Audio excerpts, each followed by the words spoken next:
खुदावंद यीशु मसीह के बाबरकत और जलाली नाम में नाज़रीन आपकी खिदमत में हाजिर हैं आपके पसंदीदा प्रोग्राम मिरातुन्निसा में। और उम्मीद करते हैं कि आप सब बिल्कुल ठीक होंगे, खैरियत से होंगे, खुदावंद में मसरूर होंगे। और खुदावंद का शुक्र करते हैं कि खुदा ने फिर से मौका दिया कि आपके साथ मिलकर एक और नया प्रोग्राम आपके साथ शेयर कर सके। बहुत सारी खूबसूरत और बहुत ही अमीक बातें आज आपके साथ शेयर करेंगे, मगर आगे बढ़ने से पहले सिस्टर डॉलिना को वेलकम करते हैं।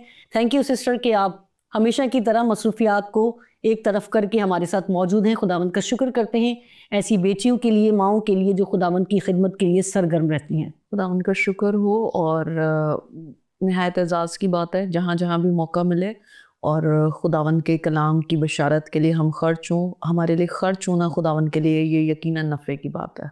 Thank you sister.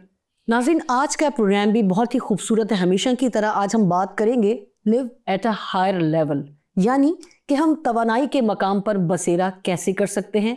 तो मैं बग़ैर वक्त ज़ाया किए सिस्टर आपसे सवाल करना चाहूँगी हमेशा की तरह कि इस मुख्तसर सी ज़िंदगी में, जिसे हम कहते हैं 4 दिन की ज़िंदगी है मगर गुजारने बहुत सारे साल पड़ते हैं, इसमें दुख भी है, तकलीफ़ें भी हैं, मुश्किलात भी हैं, डिप्रेशन भी है, तो हम इन मसाइल के साथ हायर लेवल की ज़िंदगी कैसे गुजार सकते हैं? ये एक अच्छा सवाल है और इस सवाल में गहराई भी है, क्योंकि हर एक इंसान जो है इस कॉम्पिटेंट वर्ल्ड में जो है वो सक्सेसफुल ज़िंदगी गुजारना चाहता है।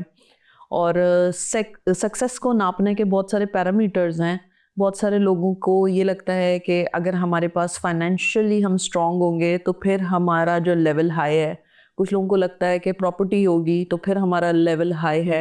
कुछ लोगों को लगता है कि स्पिरिचुअल हम हाई हैं तो हम रियली हाई हैं, वरना तो हमारा लेवल लो है। अगर हम इसका आगाज़ देखें तो पैदाइश की किताब उसके पहले बाब की 27वीं आयत में लिखा है कि खुदा ने इंसान को अपनी सूरत और शबीह पर पैदा किया।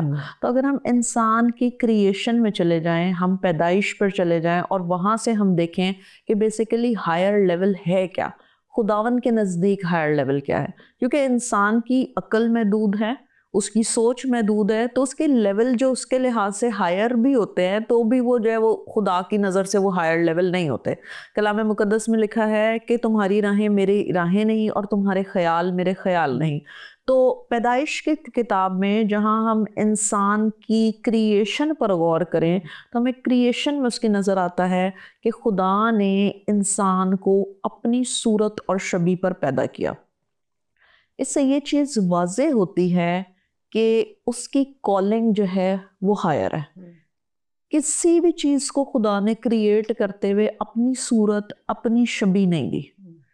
खुदा जो है जिसकी कुछ मुश्तरक सिफ़ात हैं और कुछ गैर मुश्तरक सिफ़ात हैं, जिसमें से मुश्तरक सिफ़ात में खुदा मेहरबान है, इंसान मेहरबान होता है। खुदा मोहब्बत करता है, इंसान मोहब्बत करता है। तो हम ये देखते हैं कि खुदा ने जब इंसान को अपनी सूरत और शबीह पर जो है वो पैदा किया, तो खुदा की ये ख्वाहिश है कि इंसान जो है वो उसकी ज़ात की अक्कासी करे, खुदा की को रिप्रेजेंट करे। एज एन एम्बेसडर इंसान जो है उन तमाम खूबियों को अयां करे जो खुदावन ने उसके अंदर रखी हैं, जो मुश्तरक सिफ़ात हैं। क्योंकि जब इंसान जो है वो मुश्तरक सिफ़ात को ज़ाहिर भी करता है तो इससे भी जो है वो किसको जलाल देता है, वो खुदा को जलाल देता है। तो अगर हम क्रिएशन की बात करें, पहली चीज़ तो क्रिएशन में खुदा ने कहा आओ हम इंसान बनाएं। इसका मतलब है कि इंसान की क्रिएशन हायर लेवल पे हुई है। आओ हम, इसका मतलब ये है कि डिवाइन काउंसलिंग हुई है। खुदा बाप, खुदा बेटा और खुदा पाक रूह। कहीं पर भी जो है जब क्रिएशन हुई है, पूरे आप जो है पहले 6 दिनों पर गौर करें तो रोशनी हो जा, पानी को जुदा किया, चरिंद परिंद बनाए, जानवरों को बनाए। लेकिन जब इंसान को बनाने की बात आई है तो लिखा है आओ हम इंसान को बनाएं। इसका मतलब है खुदा बाप, बेटा और रूहुल कुदस तीनों जो है वो एक्टिव हैं इसकी फॉर्मेशन में, इसके बनाने में। तो पहले तो क्रिएशन इसकी हायर लेवल पे है, क्रिएशन हायर लेवल पे है तो एक्सपेक्टेशन भी हायर लेवल पे है। ठीक है। दूसरी चीज़ जो है उसकी कॉम्पोजिशन डिफरेंट है। बाकी सारी क्रिएशन में पैदाइश के पहले बाब में हम घूमें तो जो खुदा ने कहा है वो वैसे हो गया। चरिंद परिंद जानवरों को भी खुदावन ने कहा है तो वो बन गए, सही। लेकिन जब आदम को लिया है तो उसने जो है वो मिट्टी को लिया और उसने मिट्टी से जो है इंसान को बनाया, तो खुदा जो है वो एक्टिव नज़र आ रहा है, गो के उन बाकी सारी क्रिएशन में भी है, लेकिन इंसान की क्रिएशन में एक स्पेशल इंटरेस्ट हमें नज़र आ रहा है। और जब उसने बनाया तो उसने उसके नथनों में अपना दम फूका। तो ये दम फूकना भी जो है ये भी एक हायर लेवल है, सुप्रीमेसी को जाहिर करता है, इस बात को जाहिर करता है कि इंसान जो है वो दूसरी सारी चीज़ों से डिफरेंट है, क्रिएशन में डिफरेंट है, उसकी डिवाइन जो है कंसल्टेशन हुई है वो डिफरेंट है, कॉम्पोजिशन में डिफरेंट है।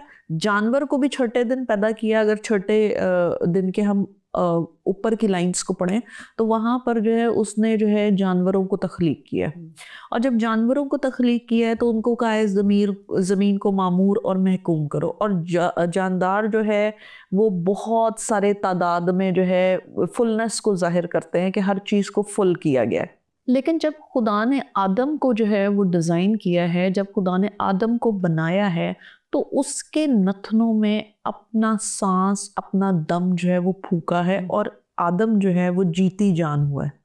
इसका मतलब ये है कि सारी क्रिएशन एक तरफ, आदम की तख्लीक मुनफरद है, हवा की तख्लीक मुनफरद है, इंसान जो खुदा की सूरत और शबीह में, और इंसान को जब खुदा ने लिया तो उसमें आदम में हवा भी जो है वो मौजूद है, क्योंकि उसकी पसली से ही बाद में ली गई है।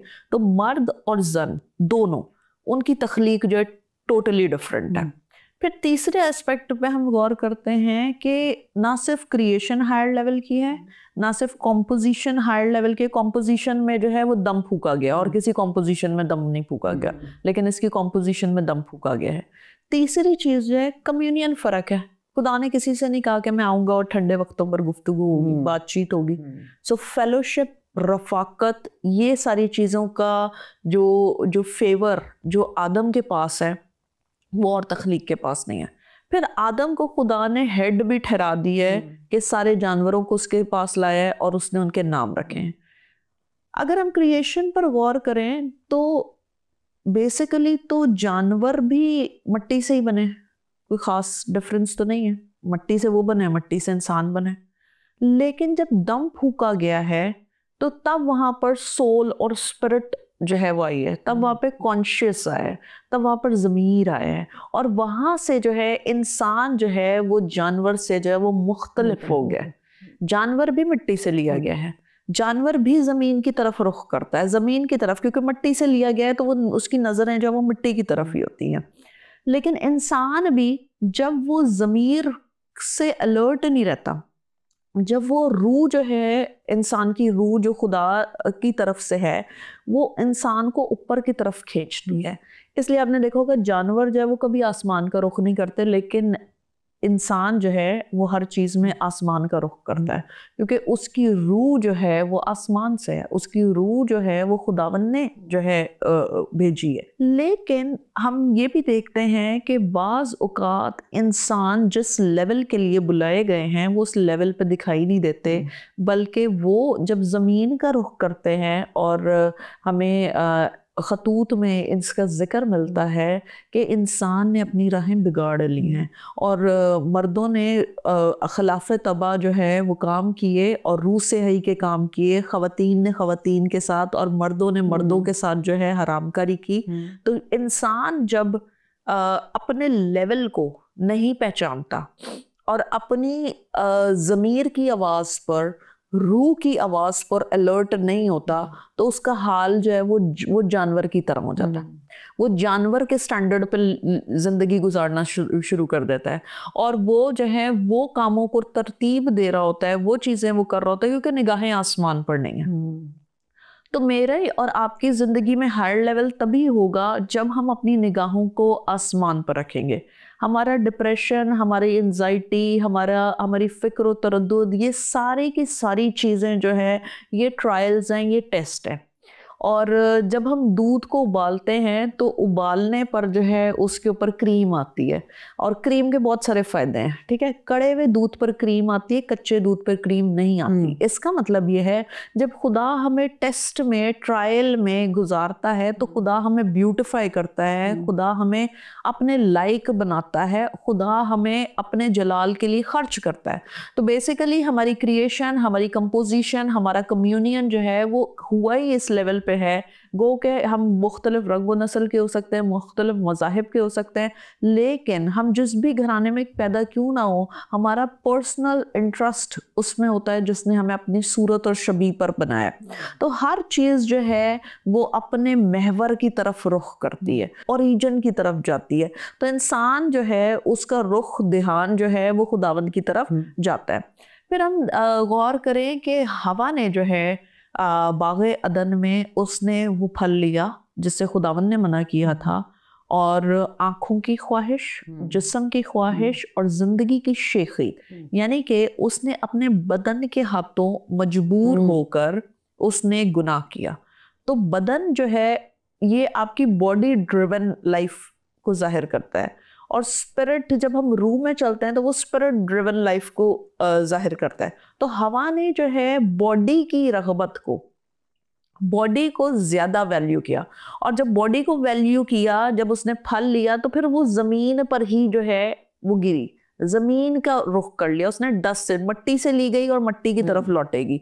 तो मट्टी की तरफ जब रुझान हुआ, जब दिल के पर रुझान हुआ, जब अपनी ख्वाहिशों पर, अपनी चीज़ों पर रुझान हुआ और खुदा से रुझान हट गया, तो फिर ज़िंदगी जो है वो बेतरतीब हो गई, फिर ज़िंदगी में जो है बेरौनकी आ गई, फिर ज़िंदगी जो है वो बामकसद ना रही।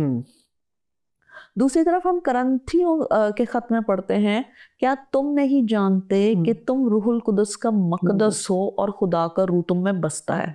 इसका मतलब ये है कि हमारा बदन जो है वो रूहुल कुदस की डिवेलिंग प्लेस है। ये है हायर कॉलिंग, कि हम जिस चीज़ का मकदस हैं वो हम में बसा हुआ रहे, वो हम में दिखाई दे, वो हमसे भी बोलता हो, वो हमारे वसीला से भी बोलता हो, उसके इजहार को राइट फ्रॉम द क्रिएशन, पहले बाप से, कि उसने अपनी सूरत और शबीह पर पैदा किया, और फिर हमें आखिर ज़मानों में भी यही नज़र, मैं अपना रूह हर फ़र्द बशर पर डालूंगा। तो मतलब सारी चीज़ों को अगर हम कनेक्ट करें तो ये है कि इंसान जो है वो खुदा का मकदस है। अच्छा, हम गौर करते हैं कलीसियों पर, हम चर्च बिल्डिंग्स पर गौर करते हैं। कोई भी शख्स चर्च में जाकर नशा नहीं करता, कोई भी चर्च में जाके हरामकारी नहीं करता, क्योंकि हम उसको वैल्यू करते हैं कि ये मकदस है। लेकिन खुदा कहता है कि तुम मेरा मकदस हो। तो हमारी बॉडी जो है वो किस कदर वैल्यूएबल है खुदा की नज़र में, और लिखा है जो इसको बर्बाद करेगा खुदा उसको बर्बाद करेगा।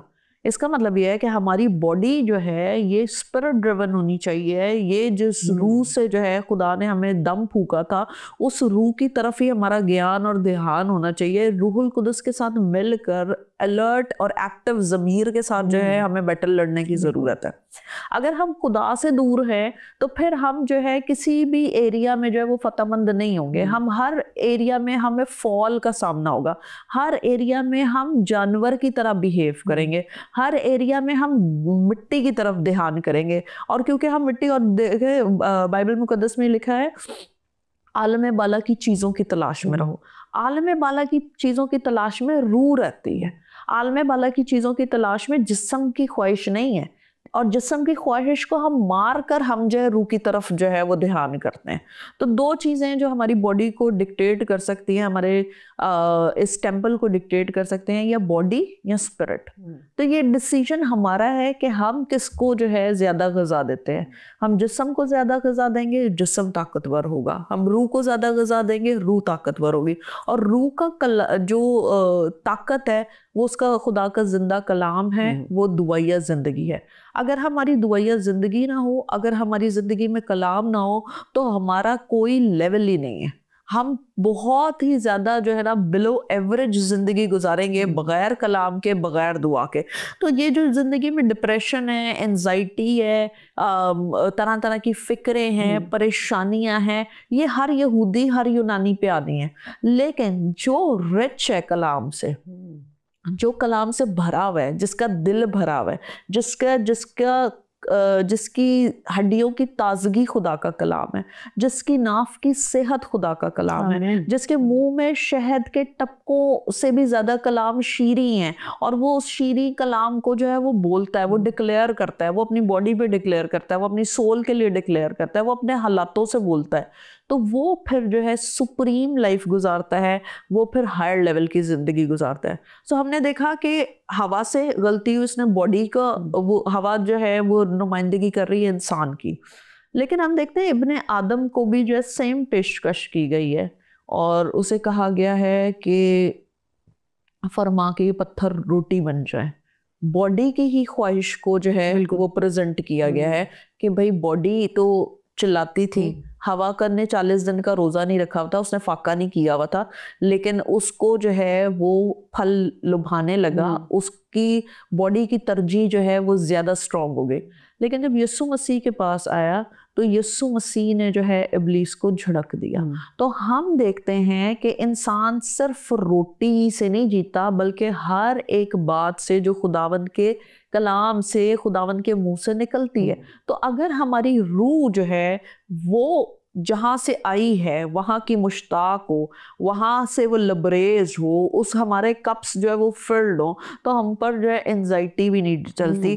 फिर हमारा सिर्फ जो है ना शुगर लेवल्स ही हाई नहीं होते, फिर बीपी हाई बीपी ही नहीं होता, बल्कि हम हायर लेवल पे परवाज करते हैं। और फिर जो है जैसे एक दुनियावी तौर पर हम कहते हैं तू शाहीन है बसेरा कर पहाड़ों की चट्टानों पर, तो आपकी और मेरी कॉलिंग जो है वो मुर्गी की तरह कचरे में से चुनने की नहीं है, वो जमीन पर जो है वो ढूंढने की नहीं है, बल्कि वो है चोटियों पर, जहाँ पर कलाम मुकद्दस में 103 ज़बूर में लिखा है कि वो उकाब की मानंद असर नौ जवान होता है। तो वो कौन औकाब की मानंद असर नौजवान होता है? वो जिसकी जान खुदावन को मुबारक कहती है। उसमें लिखा है मेरी जान खुदावन को मुबारक है और जो कुछ मुझ में है उसके कदूस नाम को मुबारक है। तो जो जान खुदावन को मुबारक कहती है उसके कदूस नाम को मुबारक कहती है, और जो जान जो है वो खुदावन पर इन्हिसार करती है तो लिखा है वो उसे उम्र भर अच्छी अच्छी चीज़ों से आसूदा करता है। तो उम्र भर का दावा है, उम्र भर की कॉलिंग है। जब तक रूए ज़मीन में बेनिफिट उठाएंगे, जब तक ज़मीन में है फेवर लेंगे, डिवाइन फेवर लेंगे, डिवाइन अंडरस्टैंडिंग लेंगे, डिवाइन जो है मदाखलत हमारी ज़िंदगी में जारी होगी और हम सुप्रीम लेवल पे, हायर लेवल पे ही ज़िंदगी गुजारेंगे। Thank you sister, thank you so much. मुझे इस सवाल से जो मेरी अंडरस्टैंडिंग हुई है, या मैं समझती हूँ मुझ जैसे और भी बहुत सारे छोटे छोटे बच्चे होंगे जो रूहानी तौर पर बच्चे होंगे, ये पॉइंट मुझे बहुत टच किया कि हमारी जब तक खुदा के साथ रफ़ाकत स्ट्रॉन्ग नहीं होगी, हम उसमें मजबूत नहीं होंगे, हम इन तमाम दुनियावी प्रॉब्लम्स पर, जिन चीज़ों का आपने नाम लिया, उसको ओवरकम नहीं कर सकते। मैं मज़ीद वक्त ज़ाया नहीं करूँगी, बल्कि मैं चाहूँगी कि सिस्टर ये भी आप ज़रूर बताएं कि हायर लेवल की ज़िंदगी पर हमें रहने के लिए मसा जो है वो क्यों ज़रूरी है। एक सेइंग है कि You don't have to announce your anointing. आपको नहीं कहना पड़ेगा कि मैं anointed हूँ। आपकी anointing ये बताएगी कि आप पर खुदा जो है वो मेहरबान है, आप उसकी हुजूरी में रहने वाले बंदे हैं। तो जब हम खुदावन की हुजूरी में रहते हैं तो उसकी प्रेजेंस में बेसिकली जो है हर तरह से हम ग्लो कर रहे होते हैं। अगर जैसे हीरा जो है वो उसकी कोई वैल्यू नहीं है अगर वो किसी कान में पड़ा हो, किसी पहाड़ में जो है वो अंदर ही कहीं अंधेरे में हो, उसकी कोई वैल्यू नहीं है। लेकिन जब वो रोशनी में आता है, तो जब सूरज की रोशनी उस पर पड़ती है, तो फिर वो डायमंड की जो है वो वैल्यू जो है वो बहुत ज़्यादा बढ़ जाती है। तो मैं और आप जब तक खुदावन की हुजूरी में नहीं होंगे, जब तक हम उसकी प्रेजेंस में नहीं होंगे, तो हमारी ज़िंदगी भी ऐसे हीरे की मानंद है जो किसी कान में दबा हुआ है और उस पर जो है गर्द छाई हुई है, उसकी और सारी चीज़ों में जो है वो तवज्जो है, लेकिन अगर खुदावन की तरफ तवज्जो नहीं तो फिर हमारा लेवल जो है वो लो लेवल होगा, फिर हम शायद और इंसानों की तरह ही ज़िंदगी गुजार रहे होंगे। लेकिन जब हम हायर लेवल पर होते हैं तब हमारी चीज़ें मुनफरद होती हैं। और अनॉइंटिंग के लिए अगर हम समसून की बात करें तो समसून का मतलब है सूरज, और ये जद के कबीले का था। और जद का कबीला जो है उसको बरकत जब दी गई थी, याकूब ने बरकत दी थी, तो उसने कहा था तू इंसाफ करेगा और तू जो है वो सांप की मानंद होगा, तू अफई की मानंद होगा, तू घोड़े को डसेगा। और हम देखते हैं कि उसको बहुत सारी जगहों पर जो है याकूब ने ब्लेस किया था, पैदाइश के ही बाब में 49 चैप्टर में। और फिर हम देखते हैं कि जद जो है वो सलातीन की किताब में हमें नज़र आता है कि जद जो लोग थे वो बुत परस्ती में पड़ गए, और जब वो बुत परस्ती में पड़ गए तो जो जान गुनाह करती है, बाइबल मुकद्दस ये कहती है कि खुदा गुनाहगार की बालदार खोपड़ी को चीर देता है। और मुकाशफा की किताब में जहाँ 1,44,000 जो है ग्रुप्स का जिक्र है, लोगों का जिक्र है, वहाँ जद के कबीले का जिक्र नहीं है। तो जो लोग गुनाह करते हैं उनका नाम जो है वो आगे नहीं चलता, और वो जो है वो खारिज हो जाते हैं। और जब शागिर्द जो है वो इस बात पर खुश हो रहे थे कि तेरे नाम से बदरूहें भी हमारे ताबे हैं, तो यीशु मसीह ने उन्हें कहा था कि इससे खुश ना हो कि बदरूहें तुम्हारे ताबे, बल्कि इससे खुश हो कि तुम्हारे नाम किताबे हयात में लिखे गए हैं। तो दैट मीन्स हायर कॉलिंग ये है कि मेरा और आपका नाम किताबे हयात में मौजूद हो। ये हमारी खुशी और ये हमारी खुरमी और ये मेरे लिए और आपके लिए जलाल की बात है। जब हम खुदा को जलाल देते हैं तो हम भी जलाली बनते हैं, तो ये हमारे लिए खुशी की बात है। तो समसून जो है वो जद के कबीले का था। उसकी बाबत लिखा था कि वो पेट ही से जो है वो नज़ीर होगा और उसके सर पर कभी उस तरह ना चलेगा। और हम देखते हैं कि उसकी कॉलिंग ग्रेटर थी, और मनोहा कहता है कि उस बच्चे के तौर तरीक कैसे होंगे। और वो पेरेंट्स जो हैं वो गॉडली पेरेंट्स हैं, उनको फरिश्तों की विजिटेशंस पता हैं, वो खुदा पर इन्हिसार करने वाले लोग हैं। आज हम देखें कि समसून जैसे सूरमा जो है वो क्यों नहीं पैदा होते, क्योंकि कोख नापाक है, गंदी है, और जो है उसकी माँ ने जो है वो किसी किस्म का नशा नहीं किया था, किसी चीज़ को जो है इन चीज़ों से इज्तनाब किया था। तो हमें बड़ी ज़रूरत है कि हम ऐसे बाइबल के किरदारों पर गौर करें।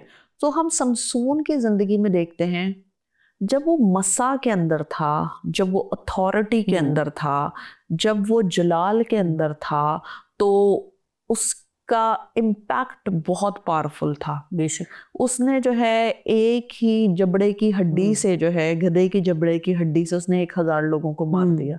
फिर उसने 30,000 लोगों को मार दिया। वो रस्सियां तोड़ देता था, वो जो है हर चीज को जो खिलाफ उठती थी उसके लिए मुश्किल नहीं होता था, और वो सारी चीजों को क्या कर देता था, खत्म कर देता था।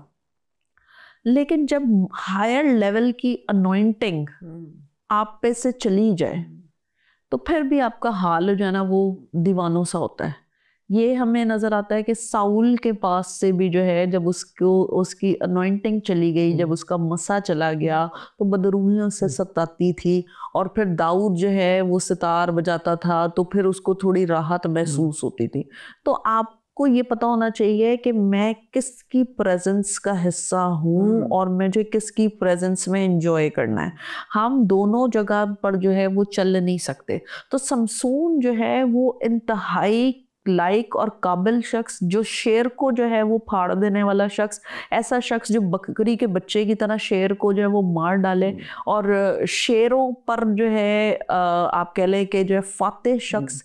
और शेर जो है वो इस बात को भी जाहिर करते हैं कि इब्लीस जो है वो शेर बब्बर की तरह गरजता और धाड़ता है। तो अनदेखी दुनिया में जो है मेरी और आपकी ज़िंदगी में भी शेर हैं जो चाहते हैं कि हमारी अनॉइंटिंग जो है वो ज़ायल हो जाए, जो चाहते हैं कि वो धाड़ते हैं, वो खौफ और हैबत को फैलाते हैं ताकि मसा से हम निकल जाएं और हम जो है एक आम नॉर्मल मफलूज जानवरों की तरह जिंदगी गुजारें, जहां हमारा कनेक्शन जो है वो टूट जाए आसमान से, जहां हमारा कनेक्शन खुदा से टूट जाए और ज़मीन की तरफ रुख कर कर हम जो है घास ही चरते रहें और हमारी ज़िंदगी का कोई हाल ना हो।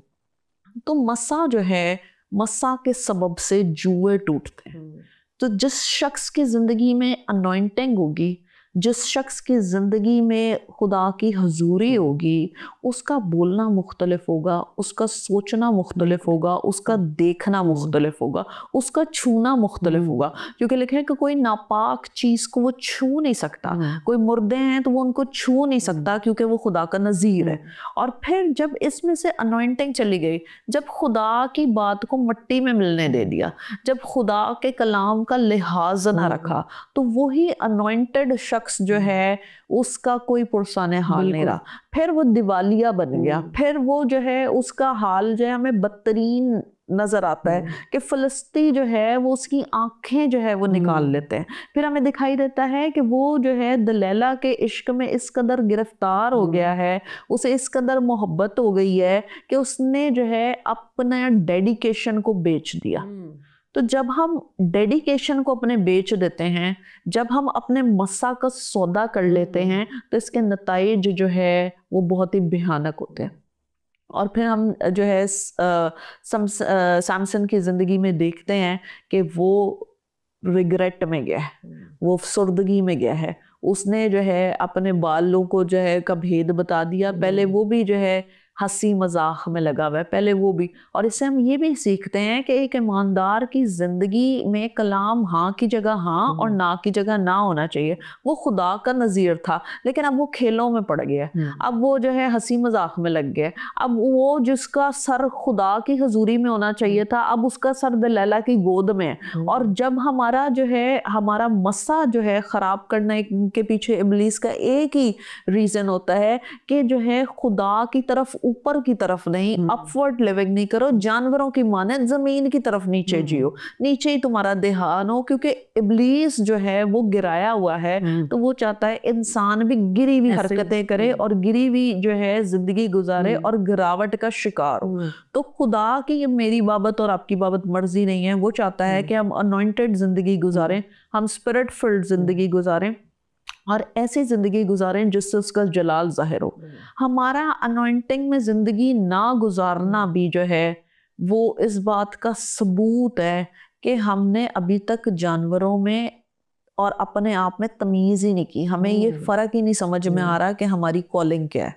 तो हायर लेवल पर रहने के लिए अनॉइंटिंग में रहना बेहद ज़रूरी है। और आप अनॉइंटेड होंगे तो आपको किसी को कहने की ज़रूरत नहीं पड़ेगी कि मैं अनॉइंटेड हूँ। आपका मस्सा वो चिल्ला चिल्ला कर जो है वो बताएगा कि ये खुदा की हजूरी में रहने वाला शख्स है, ये खुदा की हजूरी में रहने वाला बेटा है या बेटी है। Thank you sister, thank you so much. नाज़रीन, आखिर में कुछ ही लम्हे आपसे लूँगी और सिर्फ यही कहूँगी कि वाकई जब हम खुदा की हुजूरी से, खुदा की उस ज़बरदस्त मसा से जुदा हो जाते हैं, शायद लोगों के कहने पर या शायद इब्लीस के कहने पर, इसका अंदाज़ा आपको खुद लगाना है कि आप क्या कर रहे हैं और आपने क्या किया था और आपकी ज़िंदगी से कितने लोगों ने बरकत पाई थी और अब आप कहाँ पर हैं। तो यकीन जानिए आपको किसी के मशवरे की ज़रूरत नहीं होगी, क्योंकि खुदा का पाक रूह एक बेहतरीन उस्ताद है जो आपको हर पल हर घड़ी तंबीह करता है, आपकी काट छांट करता है। मगर उस वक्त जब आप अपना सारा कंट्रोल खुदा पाक रूह को देते हैं, तभी ये सब कुछ मुमकिन हो सकता है। अपने आप पर गौर करें, अपनी ज़िंदगी पर गौर करें कि क्या आया हमारी ज़िंदगी से वो मसा हट तो नहीं गया। किसी के कहने पर अगर कुछ ऐसा हुआ है तो वापस अपने मरकज़ की तरफ लौटें, यानी अपने ज़िंदा खुदा की तरफ। अपनी निगाहें आसमान की तरफ लगाएं और देखें कि खुदा किस तरह से एक बार फिर आपको संभालते हैं, आपकी रहनुमाई करते हैं और आपको फिर से बहाल करते हैं। जहाँ रहें खुश रहें, अपनी दुआओं में याद रखें। फिर मिलेंगे इसी वक्त इसी जगह एक नए प्रोग्राम के साथ। उस वक्त तक के लिए खुदा हाफिज़।